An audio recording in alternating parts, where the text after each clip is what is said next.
Man, the only person happier that the Oilers have won 5 straight than Jason is his wife. Well, maybe. You could be right. Welcome to episode 260 of the DFO Rundown, brought to you by Betano.ca. The game starts now, 19 plus. Please play responsibly. And man, they got odds on everything, Frank. Of course, NHL action. You have Thursday nighter in football, the upcoming, if you want to go to the NCAA playoffs, and even for Tyler Yaremchuk, who is feverishly updating the odds every day on where Shohei Ohtani will go. They even have the odds on that between the Jays, the Dodgers, pretty much the front runners, and a few others. So check it out at Betano.ca. An entire country's hopes rest on Shohei Ohtani's decision. Well, you know what? The entire country and the state of California have essentially the same Population number of occupants. So you know what? Hey, maybe it's legit that they're. But they could be splitting it in half because I thought he really liked the San Francisco Giants too, and visited them already. Hey, you never know, man. You never know. Now, as far as the bet, the wager, yes, it's I'll tell you, it's like a get out of jail free card. It feels like now I've never been. It's like the Leafs getting off of John Klingberg. Kind of like that. Yeah. Well, you know what? No, I bet you I feel better. I don't know about that. I don't know. Brad Treliving probably feels some measure of relief today. I can tell you that. True. Well, I guess their decision was somewhat self-inflicted, similar to myself, but mine was like, at least when they signed John Klingberg, people thought there was a chance maybe he could help you. I'm not sure anybody knew his hip was this bad, but for when you make just a self-inflicted idiotic wager, basically against yourself with no possible positive outcome, you know what? I was watching the game last night, and there was a possible positive outcome, just FYI. The Oilers could have just beaten the Sharks, which they were what, minus 450, minus 475 to do. Yeah, I mean, sure. Yeah. Well, the worst part was, like, I don't even cheer for the team, but I was just like, it was an off the cuff comment that, you know, basically it was like dropping a deuce right in my own mouth. Like, it wasn't ideal. Jesus. And but I'll tell you, Frank. Do you have a date now? Do you know? Like, so now it's shaved down to 3 months. What's the date? Right. February 10th, baby. I can't wait. That's still kind of a long way to go. Well, it is a long way, but yes, 2 more months. It's 9 weeks from today, exactly. And I can't wait. Like, I'll tell you, like, watching last night was I was cheering, like, when Rod Brindamore's interview, I was like dying laughing because I was like, oh my, because Carolina usually beats up on the Oilers for fun. And I thought the 4-game winning streak caveat was there to just kick me in the nuts multiple times over 6 months. So it was a relief. So only having to grow the hair out for 3 months instead of 6 months it's borderline orgasmic, Frank. I'm not going to lie. It's why I'm wearing shades today. You know, a little bit hurting. I had an internal celebration, so it's nice. Oh, yeah. Okay. There's a lot to unpack there. Let's move on to the Oilers are back. Wow. Yeah, no, the Oilers are playing very well. Like, although the Carolina Hurricanes, like Rod Brind'Amour, I don't like. Obviously, he was on. For anybody who didn't know in Canada, but on the TNT broadcast, Rod Brind'Amour, we might lose 15-0. We're the worst team I've ever seen. And you know what? I respect his honesty. The other thing I respect, Frank, is usually those are pre-planned, as you know, right? They ask before the game. Lots of times, someone will bow out when you're getting your butt handed to you, like they are. You actually can't. It's in the NHL rules. If you Oh, really? If you skip your designated national TV coaching interview, you get fined. Oh, okay. Because I don't know, because Panger was talking to people afterwards, like, you know, he's seen guys that maybe that was in the past. Maybe they don't press the issue, but it actually says it in the regs that all coaches must do it on bench interviews, or else you get fined. Okay. Well, yeah, no, I get it.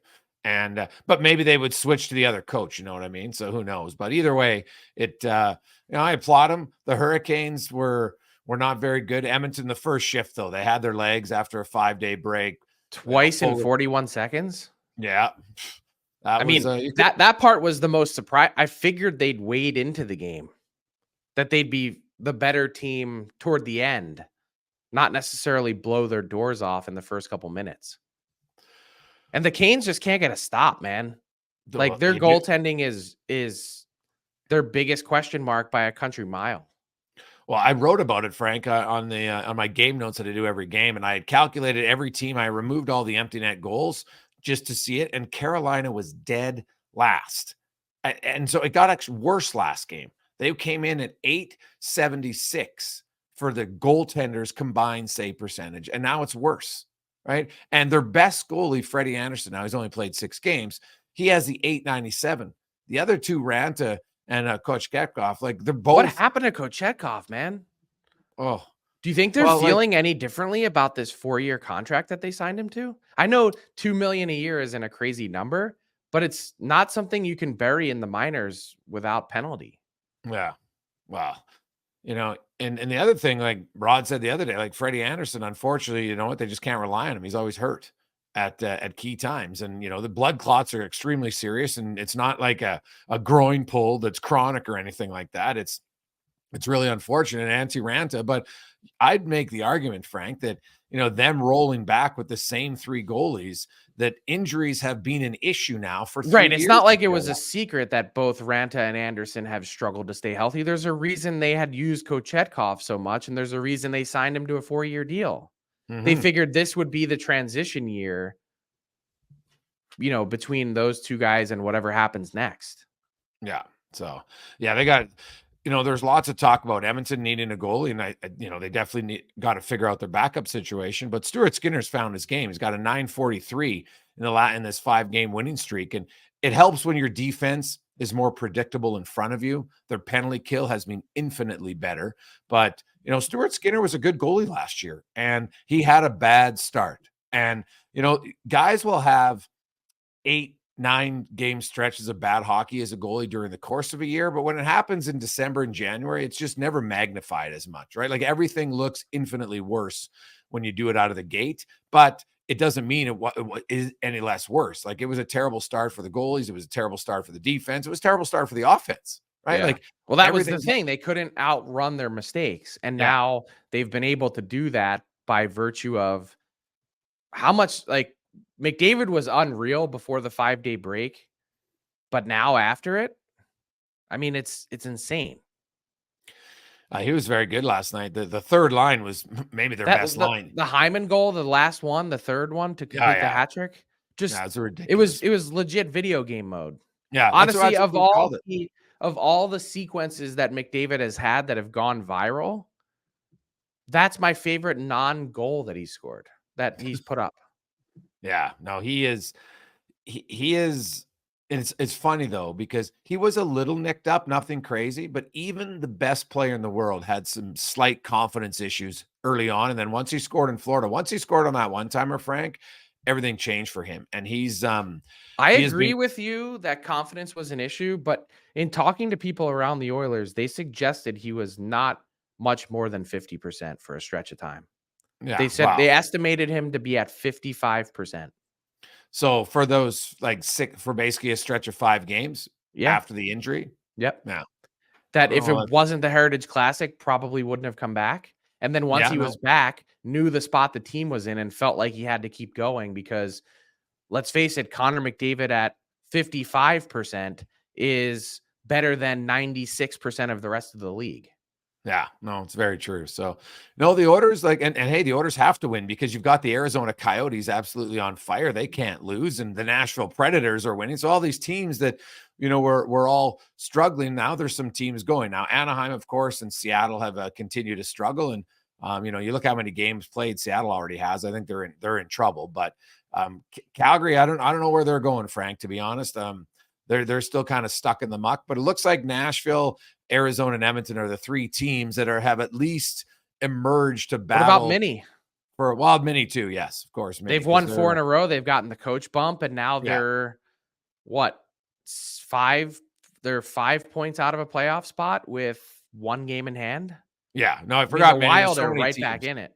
Yeah, no, they're right back in it, and even if you look at Arizona's only 2 points back of Winnipeg and 3 points back of Dallas all of a sudden. Right. Like it's really tightened up from 2nd to 6th in the Central is only 5 points. And that doesn't include Minnesota. So Minnesota wins their game in hand. And none of them are burners. Like the Coyotes are they're not comfortably in a playoff spot, but no, they're only 583 points percentage for the season. Yeah, no, none of them have we're played talking outstanding. usually the usual pace to get in. So right now, what we're looking at for a pace is the last playoff spot. 93 points will get you in, guaranteed. Yeah, which is fine. Yeah, no, it's fine. But what I'm saying is, no one's lighting the world on fire, which is why if you're in mini or look, if you're the Oilers, I mentioned the threshold, the sort of minimum required. They needed to be 500 by 41 games. They needed 41 points in 41 games. They're going to be over 500 before Christmas. Yeah, well, they've got a very favorable schedule coming up as far as travel goes and everything like that. Tons of home games. They just had a layoff, like Stuart Skinner. Now he's got a 943 in his last number of games. He's got some rest. They don't have to make a call quite yet on Jack Campbell. They can wait. But it's not just the Oilers that I think can make a run. I think the door is cracked wide open for Mini or Calgary or whoever else to get right back in it. Well, Mini for sure. Calgary, I don't know where they're at. Like right now, Nashville and Arizona are playing way better than Calgary is, right? But they're like, to me, Anaheim is out. I think that was inevitable. And I, honestly, Frank, I haven't seen anything from Seattle Kraken that's going to make me believe that they're going to be able to rewrite their ship. So I look at it, the teams that are in, plus Arizona, St. Louis, Nashville, Calgary, Mini, and Edmonton. So it's down to a few teams less battling for those wild card spots. That's how I view it today. So we were talking a couple weeks ago about the Oilers and needing to make a trade for a goalie. Skinner has changed that conversation. But if you're the Kraken, or if you are, pick another team that's in the mix, do you have to do something? You're Carolina. So I was crunching the numbers while you were talking. When you take Anderson's save percentage out of that 874, 876, their other two guys, Ranta and Kochetkov, are at 866. Oh, I know. So should there be some urgency there if you're Carolina or Seattle or another team that is hinging a lot on your goaltending that can't hack it? Well, I think some teams, Frank, up until the Elvis Merzlikins injury announcement in Columbus, with Tarasov coming back, I think some might have just said, okay, we'll claim Spencer Martin on waivers for nothing and, give that a shot, right? Like Carolina had brought in Halak earlier. So I think they're definitely are considering. But they don't want to spend, and it's not money. They don't want to spend assets. Well, that's why Spencer Martin was perfect, right? It would have cost you nothing. You just bring him in and see what happens. So, because honestly, I think they look and say, as you outlined the numbers, Frank, like you could get almost any goalie and you think they might play better. But which goalies realistically do you see as ones that a team would trade right now today? I'd be all over James Reimer. That's my guy. Yeah, okay. I just think the acquisition cost, cap hit, reliability, experience. When you have two other goalies in your lineup in Ville Husso, and Alex Lyon has played great the last bit here, why wouldn't you just continue on with those two and recoup an asset for Reimer? You don't need three. No, it would make sense for sure. And but would the Red Wings do the Canes a favor? Wow, that's they're in their Calgary and Vancouver just made a trade, right? And they're in the same division, never mind the same conference. So I could see their it. Goals are different, though. I think, at least in the long term. I think they're trending in different directions in terms of where they're at in the standings. Well, at some point, the Flames are going to pluck off more pieces, right? Yes.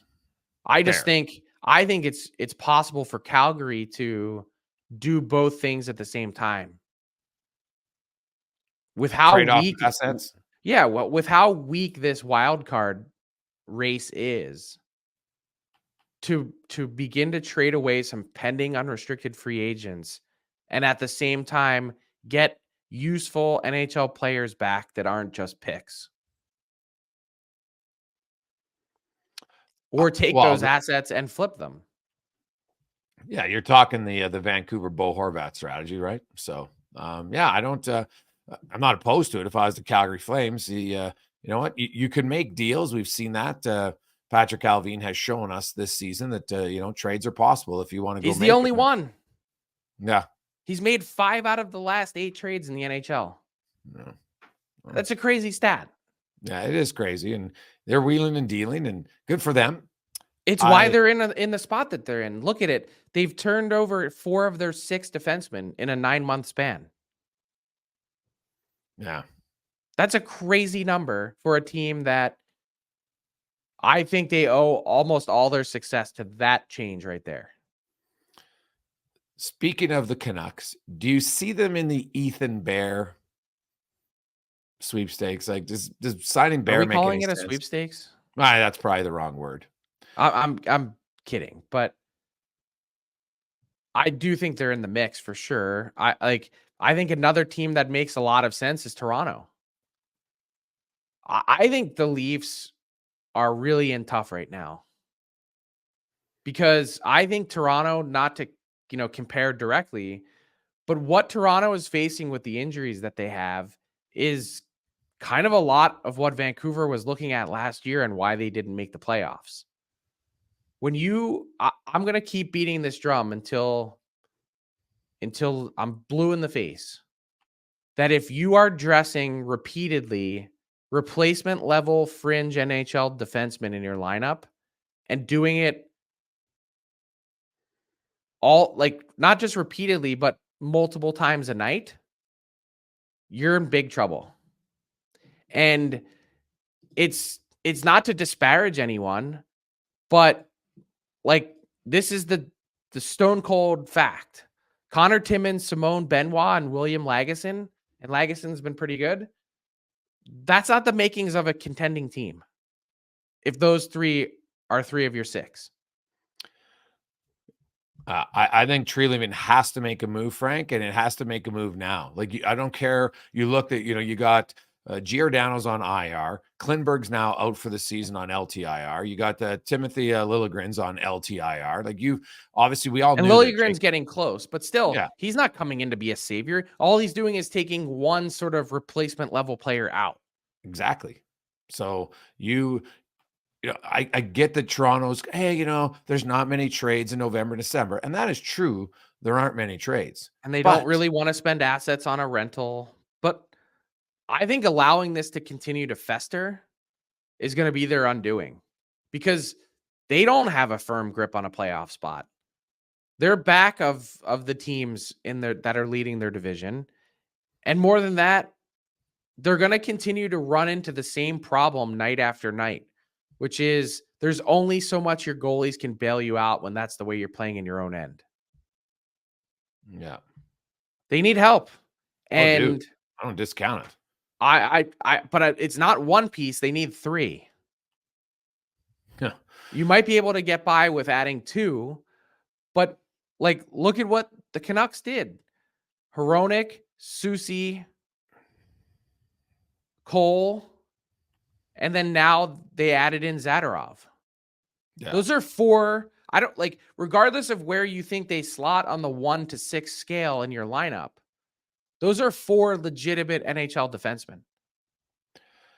Yeah, I'll be honest, Frank, when I look at the money that they spent on some defensemen, I'm still perplexed as to why Detroit, who was finally coming out of it, felt the need to trade Hronek. Now, obviously, he's an RFA, so maybe they were just like, okay, this guy's going to jump up to $7 million, and so we don't want to do it. So, maybe they had the foresight to get out from it a year earlier, right? And I think that's part of it. Like, and I don't think that number starts with a 7, by the way. Well, you think it's going to be higher? Yes. He's on track for 80 points. True, but is this, like, look at his career stats to this point. He's north of a point. He's north of a half. He entered this year north of a half point per game over 300 games, right? Yeah. Well, that's that. So 40 points, Frank, to 80 is a pretty significant difference. Right. And so let's say he ends up at 70. Just to, like, you're thinking it's going to come down a bit, right? Yeah. It's still going to be really expensive. He's playing 24 minutes and 30 seconds a night. and he has ARB rights. What's a 1-year ARB award with 70 points and 24 minutes and 30 seconds a night? It's north of 7. Yeah.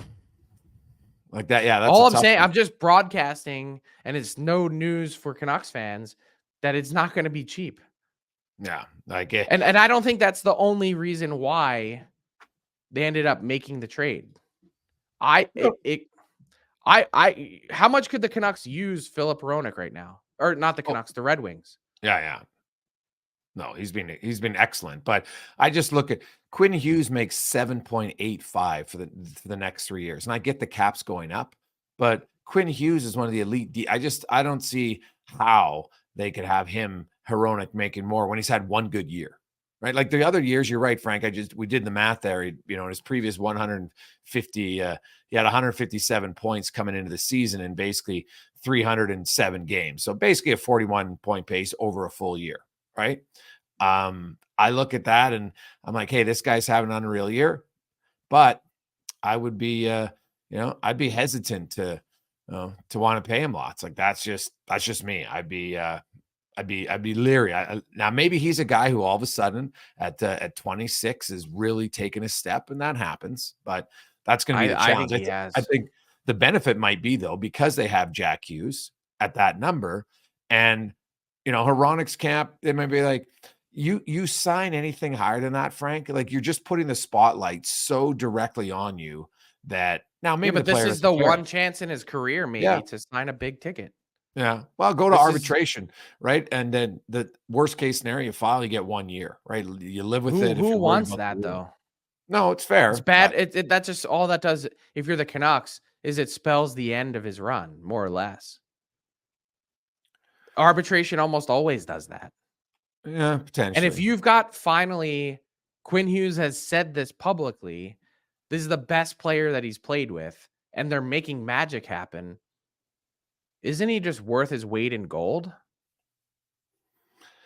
Yeah, I'm still not paying him more than Quinn Hughes. No, not more, but they're in different spots in their career, though. One is 1 year, you're buying one RFA year. The other, you bought multiple RFA years. It's a totally different story. They're not apples to apples. No, not apples to apples, but sometimes apples and oranges are still connected. Yeah. No. By what? But the fact that they're both fruit. Okay. Well, there you go. So, yeah, we'll see. It's, it's a good problem in a sense because you're having a player that you acquired play great. And then obviously the contract negotiation, especially with the cap going up $4 million, which before we get to Tyler, I want to talk, you're at the Board of Governors meetings, Frank, you're there for a few days. Anything when you leave there, what's your top 2 or 3 storylines that you're thinking are something that we should all be watching? Well, the cap was just a quick nugget, 87.7 next year. It's the formula that's in the CBA, the NHL basically telling its board that they're on track with the projections to get there, that the debt will be repaid off or repaid. And the cap's supposed to go up 5%. So 83.5, add 5%, that gets you to 87.7. To me, I thought one of the more interesting things was the fact that the NHL dropped the idea in messaging of, hey, the arena is not even under construction yet in Milan for the 2026 Olympics. It was almost to me like the NHL was putting it on our radar. Hey, if we have to pull out at some point because of this, just letting everyone know it's not us. It's Milan. It's the damn Italian construction workers. I can say that. That to me, the messaging part of that was like, there's always issues with Olympic construction. Like for the test of time, anytime there's a big event and they're building new venues for it, like it feels like at every World Cup, they're like the workers are still in the stadium as like the national anthems are being played for the first games of to start a tournament. It just feels like that's the nature of getting ready for all this stuff.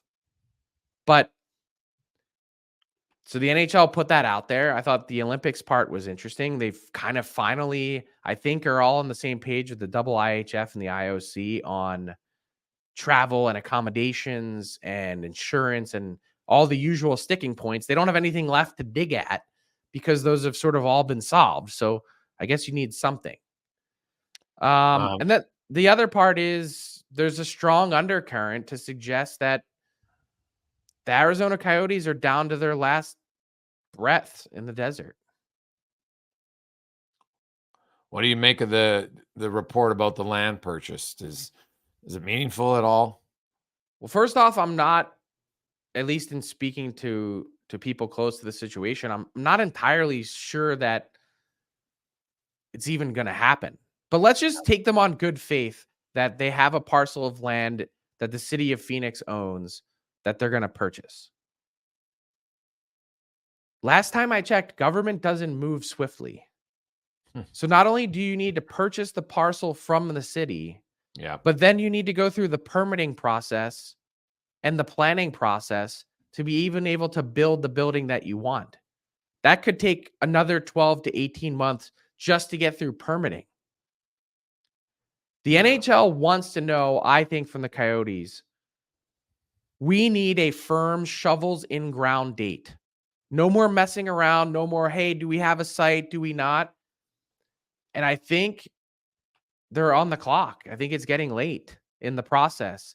And I think the NHL knows that the Coyotes being a revenue suck isn't fair to everyone else. That they've got to, at some point, pull up stakes. And I think, personally, my take on this, and I don't know, I've never asked anyone at the NHL, my thought process is I think Arizona could be a fine NHL market with the right building. I also think they need a fresh start on the team. The Coyotes come with such baggage, all these different owners, the losing, the rebuilding constantly. I just don't think you can make a play and try and get in the playoffs this year and try and build up fan support in your market. But if you have that kind of connection to your market that's so negative, I don't know that they can dig out of it even with a new arena. I really don't. It's a valid question, man. Like, you wonder, is that what's going to ignite? Well, I'll say this, Frank. If all of a sudden you have a competitive team in a new arena, then you got a chance, because I think that's being overlooked outside of that 2012 Cinderella run. The Coyotes just simply haven't been good. And you have fans in teams that, like, even in Canada right now, in certain places, they're not selling out every night, and they have good teams. So I agree with you. I think it's a challenge for sure in a market that's had a fan base that's never really, for 2 decades, had any sort of sustainability on being a competitive team. But more than that, even if they are competitive, how many people in the market just have a sour taste in their mouth from the last 2 decades and are like, if I'm going to root for an NHL team, it's not going to be this one? Might be right. Yeah. Although I find lots of fans are forgiving, that all of a sudden it's like, oh, it's fun to go to the games again because they're actually competitive. So that can help a bit. But you've seen other markets come back. But I think the best play for the Coyotes, and this is purely my personal opinion, is to relocate somewhere else and start fresh in 5 years with a new franchise. Yeah. Hey, man, I would agree wholeheartedly. Let's bring in Tyler Yaremchuk on a Thursday morning. What is up, boys? It is time for another edition of Buy or Sell, delivered by DoorDash, where for a limited time, our Canadian listeners can get 25% off and no delivery fees on their first order of $25 or more when they download the DoorDash app and use the promo code NATION25. Dash that for the win and make DoorDash your holiday hack this holiday season. Let's jump right into things. I got questions about generational talents. You talked about the Oilers being back. You talked about McDavid being back. I want to know what you think he can get to in terms of points this season. He is on pace to finish with roughly 132 this year when you factor in that he's missed a couple of games. But the question for fill in the blank, is Connor McDavid will finish the season with blank, Jason? Points, that is. It's a really good question, right? Like, he's it's funny, 1.52 points a game. I think only Panarin and Jack Hughes, of course, is killing it, and Kucherov are higher right now. But I will say he's on pace 132. I'm going to say 122. Sorry, I did. Yeah, 130. I was going to say 135, so I will stick with 135. All right. 60 games left. And he's got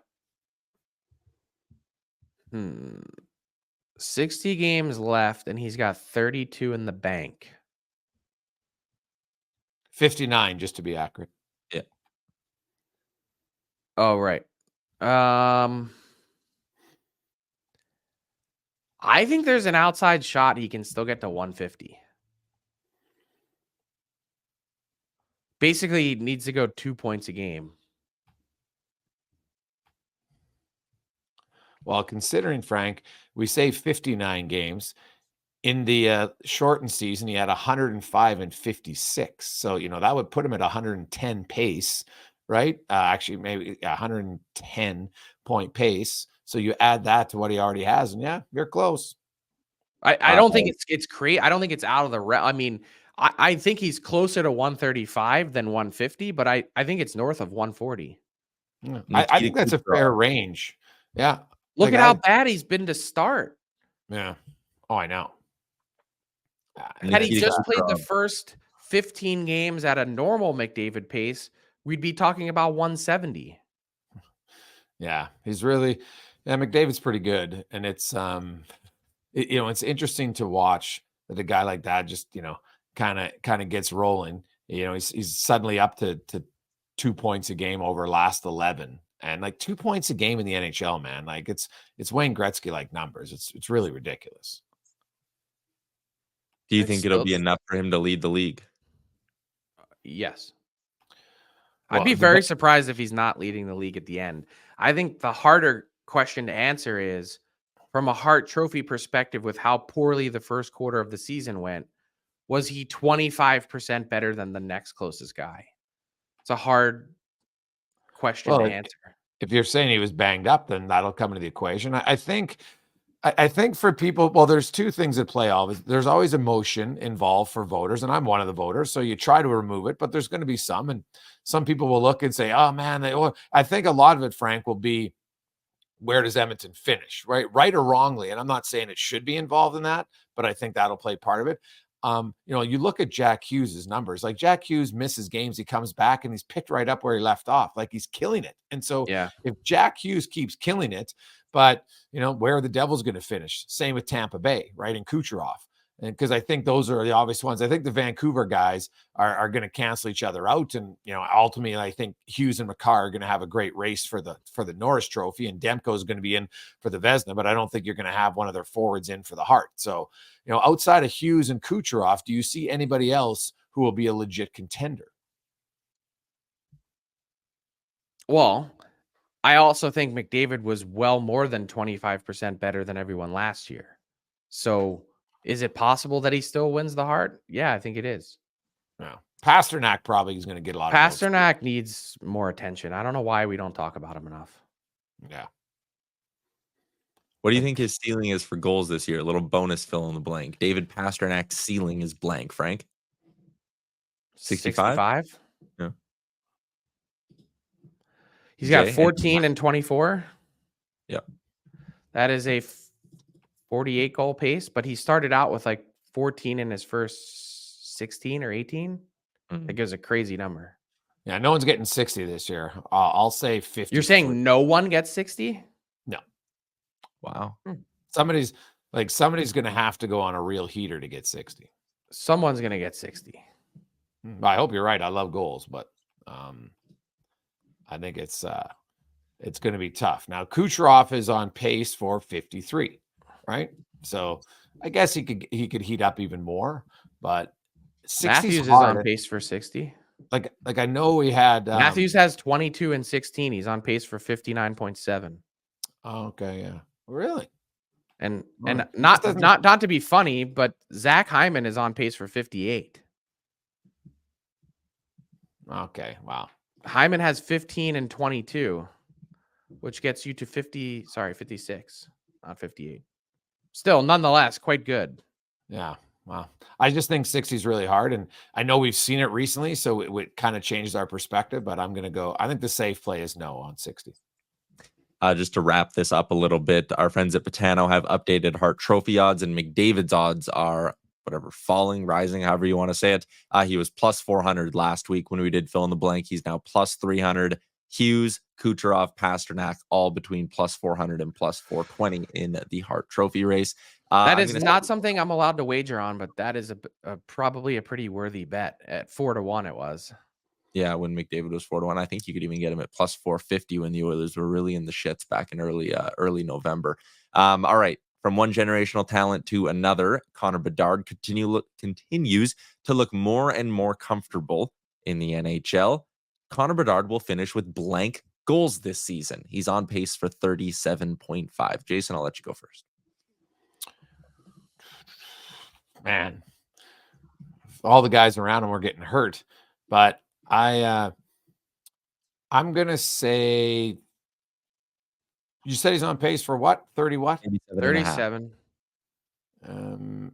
I will say 38. 38 just beats his pace. Frank? I'm gonna say 44.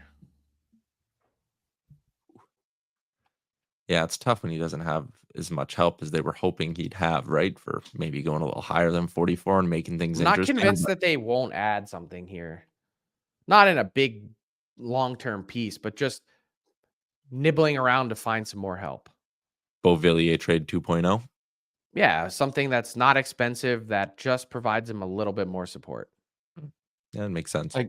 Well, the only two guys who have scored 40 goals in the cap era are Ovi and Matthews. 52 for Ovi, 40 for Matthews as rookies. So Crosby had 39. I could see Bedard kind of around Crosby and Matthews. He's not like Ovi was ridiculous, but it's hard, man. And especially, what can I bet you that he will score 40? Whatever you want. What makes it interesting? Well, I could tell you it will be nothing involving hair. So, well, I mean, it's all I got. So if you're going to take that away from me, I might as well just pack it in. What, you'll shave your head? No. I'm telling you, it's the only thing I have going. So you take that away and I'm in big trouble. I have to think of one. Maybe I'll think of something that maybe it's palatable and we'll bet it over the weekend. Okay. All right, last one I got for you guys. This one kind of inspired by our friends over at the Puck Poolies podcast with Stephen Ellis and Matt Larkin, but they were debating who the best goalie tandem in the NHL is. So I'm going to ask you guys this in a different way. If you were starting a franchise from scratch and you could pick any goalie tandem in the league to start with, you would pick blank. Frank?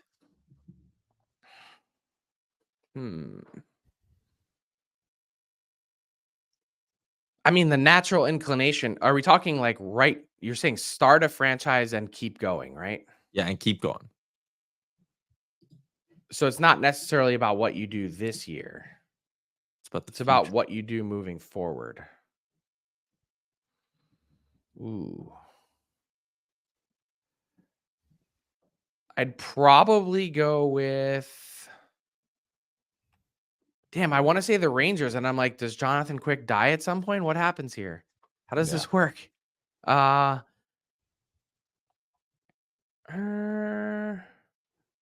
would say the Canucks. Just Demko and whoever?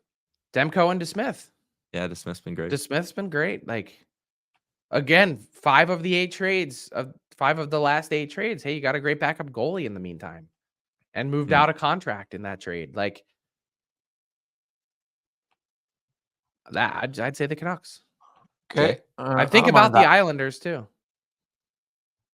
Yeah, they're too old in the Islanders for the backup, but I'm not going to actually go with Dallas because I have a 24-year-old starter in Jake Ottinger who is great, who I think is a legit top 7 goalie in the league, and Scott Wedgwood can be my backup for 3 or 4 years more. Then I can replace him. He's got a good cap hit. He's consistent. He's reliable. I will go with the Stars. The wedge wall. Yeah. All right, there you go. That is a wrap on this week's edition of Fill in the Blank. It's delivered by DoorDash, groceries, restaurants, more, all delivered right to your door with DoorDash. That's a damn good question. And by the way, got to give them some props on the way out. The LA Kings, Cam Talbot, are you kidding me this year? Kings what are a playing bet. What a bet by Rob I Blake. really want to see, Frank, the Kings and Vegas matched up in a playoff round. Like, you know who else wants to see that? Edmonton and Vancouver. Yeah, I was gonna say those two teams can go smash in the first or second round, and whoever gets to play them on the end of that. Because honestly, like, look at how those teams are built in the matchups, man. It would be a hell of a battle. You know, Kings are huge. Vegas is no shrinking violet either, and they've got the experience. I would probably, from 1 to 12, I think I would take the Kings forwards, but I would still take Vegas's defense and still take goaltending too. It's kind of like, you know, Aiden Hill, sure, he's played great, but both of them, neither one of those goaltenders, you know, get forced to have to make great save after great save. They still make some for sure, but man, that would be an epic battle between the two. And so, you know, if you told me today that the Kings are the best team in the West, I don't know if I could argue you. No, right now. How could you? Yeah, like you can make a strong argument why they are, but I don't think there's any clear best team in the West. But there's, you know, the Kings are right at the top. For like, if you say you want to rank LA 1 and Vegas 2 and Colorado and however, but if you would tell me, well, I want to make Vegas 1 and LA 2, I'd be like, like I can't. To me, flipping them 1-2, it's not enough of an argument where I would be able to find enough to say, no, it's blatantly wrong who's 1 and who's 2. It's why I feel pretty good about saying the Pacific was the best division in hockey before the season started. Oh, well, Vancouver's good and Edmonton's figured things out. So yeah, you got 4 pretty solid teams there, no question. You know, obviously San Jose and Anaheim, meh. But in Seattle's kind of more what I expected them to be honest. Like everybody was playing great last year. And this year, I think it's a little bit more dose of reality for their overall talent pool, top to bottom. Yeah. Going to be interesting. Frankie, before we go, just remind everybody, go to dailyfaceoff.com for the Wendy's Survivor Pool, where you can win real food with your fantasy teams, weekly prizes, including the limited edition chicken strips and French toast sticks. Sometimes the best teammates are the ones you'd least suspect. So sign up today to play the Daily Faceoff Survival Pool. You win all the weekly prizes. As we mentioned, French toast sticks, Frank's favorite, chicken strips. You can do it at the Wendy's app as well, but also $5,000 cash if you can win it at dailyfaceoff.ca. The real question is, Frank, did you make it past Monday? Yes. I don't want to scare anyone, but we started the week with 826 people in the pool. It is Thursday. We are down to 109, and I'm still in the mix. Thursday night, tonight, I got the Avs winning over the Jets. That's my pick. Let's see if I can make it to the 4th and final day of the pool for this week. I got to get some free Wendy's. Ooh, all right. Well, good luck to you and the other 100 people that are still in. So you're in the top 12%, Frank, for the week. It's a win for you. This is the first time in 4 weeks I made it past day 1. So I'm very pleased with myself. All right. Well, have a good weekend, and we will see some interesting storylines coming up. Fun question, Frank. Will we see any sort of trade between now and Monday? Probably not. Probably not. So the Toronto Maple Leafs will wait a little bit longer, adding angst in Leafs Nation. I love it. Good one. Thank you for watching the DFO Rundown. Hit the subscribe button to never miss a show. And for more, visit dailyfaceoff.com.